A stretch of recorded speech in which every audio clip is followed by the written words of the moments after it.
Good morning, everyone.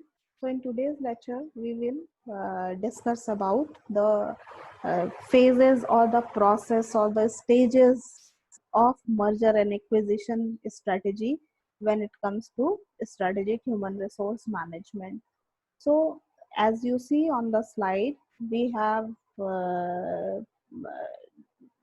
shown here the phases which are included when you go for merger or acquisition. So in first phase it is known as pre-acquisition review. So as the name suggests, it is a review phase in which it includes the self-assessment of the acquiring company with regards to need of merger and acquisition, and to ascertain the value and to chalk out the growth plan through the targets. So in this stage, an organization which want to acquire or want to merge to an another organization, he need to self assess their needs, their values, their growth plans, and then uh, they move on to the second phase of merger and acquisition, which is search and screen targets. So on the basis of self assessment, you will see that what is your target organization. So this would include searching for the possible options or takeover candidates in terms of organization. So which organization is good to take over, or which organization is more beneficial in terms of your growth plan to acquire. So this process is mainly the scan of good strategic fit for the acquiring company. Third stage is the investigation and valuation of targets. So when you recognize your target organization, you will now investigate the value of that target. So once appropriate company is shortlisted, primary screening, detailed analysis of target company has to be done in this phase.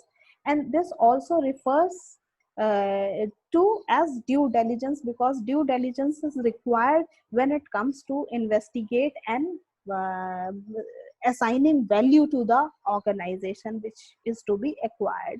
Next phase is acquiring the target through negotiations. So when the target is set and the value associated with the target is also determined, now the negotiation phase starts. So once the target company is selected, the next step of negotiation to come to the conclusion for the negotiated merger or bear the uh, overall scenario of the organization, which is uh, according to the your targeted organization. So this brings both companies to a mutual agreement on the basis of the negotiation. This will bring both companies to a mutually uh, consented agreement to deal for the long term working under the merger and acquisition. Next and the last stage is post merger integration.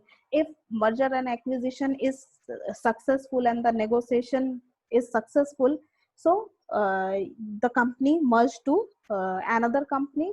And if all the above steps fall under the place as you planned, uh, there is a formal announcement of the agreement of merger by both the companies and both the participants, and follow on activities like paperwork and the formalities need to be done in this phase.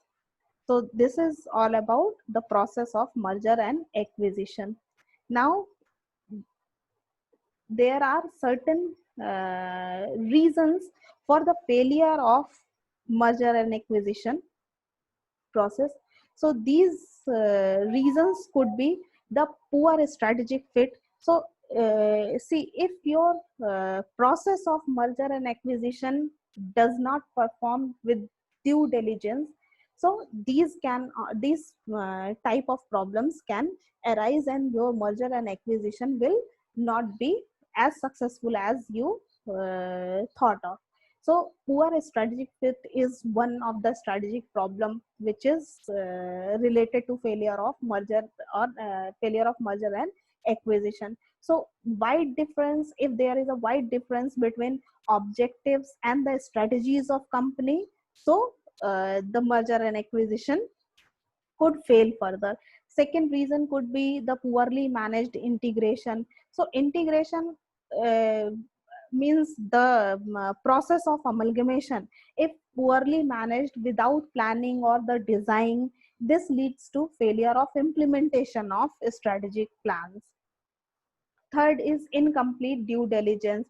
So as I told you that due diligence is required when it comes to strategies like merger and acquisition, because you cannot step back overnight.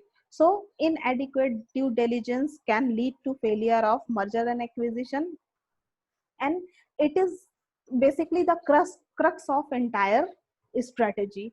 And last reason could be overly optimistic. When you too optimistic for the outcome of merger and acquisition, and if the optimism is of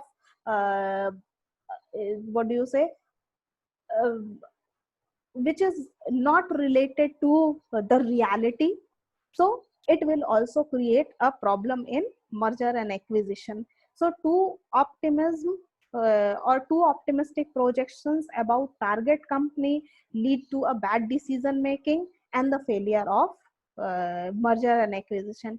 For example, I tell you that breakdown in merger discussions between IBM and the Sun Microsystem happened due to disagreement over price and other terms. So these are the reasons by which a merger and acquisition can fail. So in this lecture, we have studied about the process and the reason for failure of merger and acquisition. Thank you.